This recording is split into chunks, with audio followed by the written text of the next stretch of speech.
नमस्कार दोस्तों, स्वागत है आप सभी का महात्मा गौतम बुद्ध की एक और नई प्रेरणादायक कहानी में।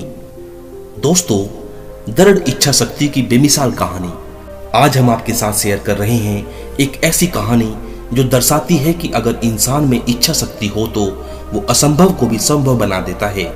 दोस्तों, आज की ये कहानी आपके जीवन में एक बहुत ही अच्छी सीख देने वाली कहानी है, इसीलिए कहानी को शुरू से लेकर अंत तक जरूर देखें।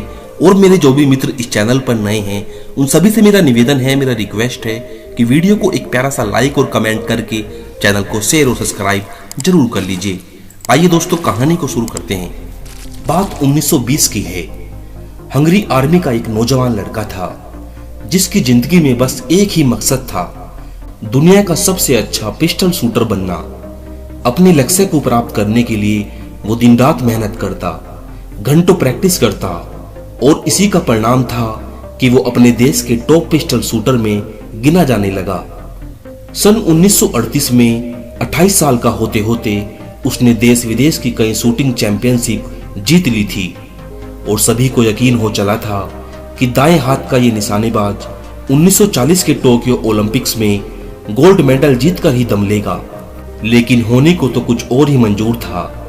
एक आर्मी ट्रेनिंग सेशन के दौरान उसके दाएं हाथ में मौजूद एक हैंड ग्रेनाइड फट गया। इस हादसे में उसने अपने दायां हाथ गंवा दिया और इसके साथ ही उसका ओलंपिक गोल्ड मेडल जीतने का सपना चकनाचूर हो गया। वह 1 महीने तक हॉस्पिटल में पड़ा रहा और उसके बाद जब वह बाहर निकला तो उसकी दुनिया बदल चुकी थी। अब उसकी सबसे बड़ी ताकत उसका दायां हाथ उसके साथ नहीं था। कोई आम इंसान होता तो क्या करता? अपने भाग्य को कोसता, लोगों की सिंपैथी लेने की कोशिश करता या लोगों से कटने लगता, मैं भी डिप्रेशन में चला जाता और अपनी जिंदगी के मकसद को भूल जाता। लेकिन बचपन से दुनिया का सबसे बड़ा शूटर बनने का सपना देखने वाला वो लड़का किसी और ही मिट्टी का बना था। बाकी लोगों की तरह उसने ये नहीं सोचा कि उसने अपना वो हाथ खो दिया है जिसे दुनिया का सबसे अच्छा शूटिंग हैंड बनाने में उसने दिन रात एक कर दिए, बल्कि उसने सोचा कि मेरा एक हाथ बेकार हो गया तो क्या हुआ, अभी तो मेरे पास भगवान का दिया एक हाथ और है जो पूरी तरह से ठीक है और अब मैं इस हाथ को दुनिया का सबसे अच्छा शूटिंग हैंड बनाकर रहूंगा। और अपने इस एटीट्यूड के साथ वो एक बार फिर शूटिंग में जुट गया और असंभव को संभव बनाने की कोशिश करने लगा। लगभग 1 साल बाद वह नेशनल शूटिंग चैंपियनशिप में पहुंचा। इतने समय बाद उसे वहां देख बाकी शूटर्स उसकी हिम्मत की दाद देने लगे कि इतना कुछ होने पर भी वो उन्हें एनकरेज करने के लिए वहां आया है। पर जल्द ही वे आश्चर्य में पड़ गए जब उन्हें पता चला कि वो एनकरेज करने के लिए नहीं बल्कि उनसे मुकाबला करने के लिए आया है। मुकाबला हुआ।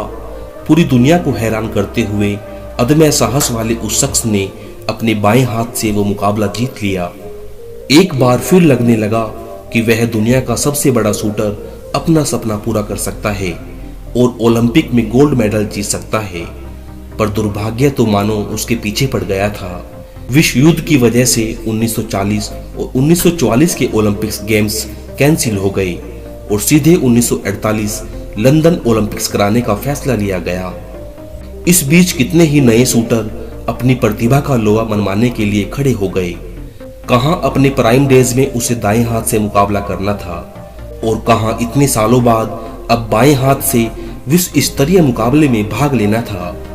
पर उसे इन बातों की फिक्र ही कहां थी। वो तो बस एक ही चीज जानता था, प्रैक्टिस प्रैक्टिस एंड प्रैक्टिस। वो दिन रात अभ्यास करता रहा और लंदन ओलंपिक्स में दुनिया के बेहतरीन शूटर्स के बीच मुकाबला करने उतरा।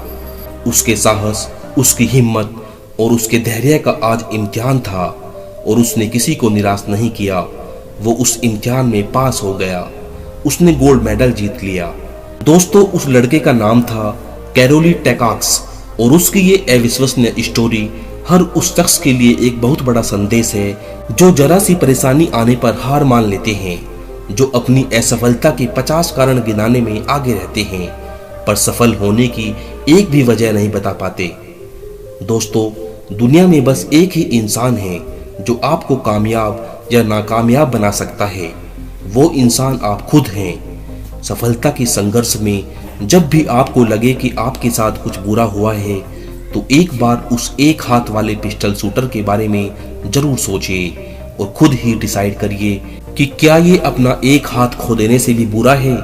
लाइफ में अप डाउन आने को हम नहीं रोक सकते, पर हम अपने साथ बुरा होने पर कैसे रिएक्ट करते हैं इस चीज को जरूर कंट्रोल कर सकते हैं। इसीलिए स्थिति चाहे जितनी भी बुरी हो जाए, अपना एटीट्यूड पॉजिटिव बनाए रखिए, अपना ध्यान अपने लक्ष्य पर लगाए रखिए और इस दुनिया को अपनी मंजिल पाकर दिखाइए।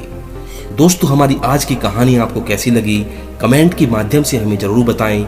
वीडियो को एक प्यारा सा लाइक और कमेंट करके चैनल को शेयर और सब्सक्राइब जरूर कर लीजिए। धन्यवाद दोस्तों।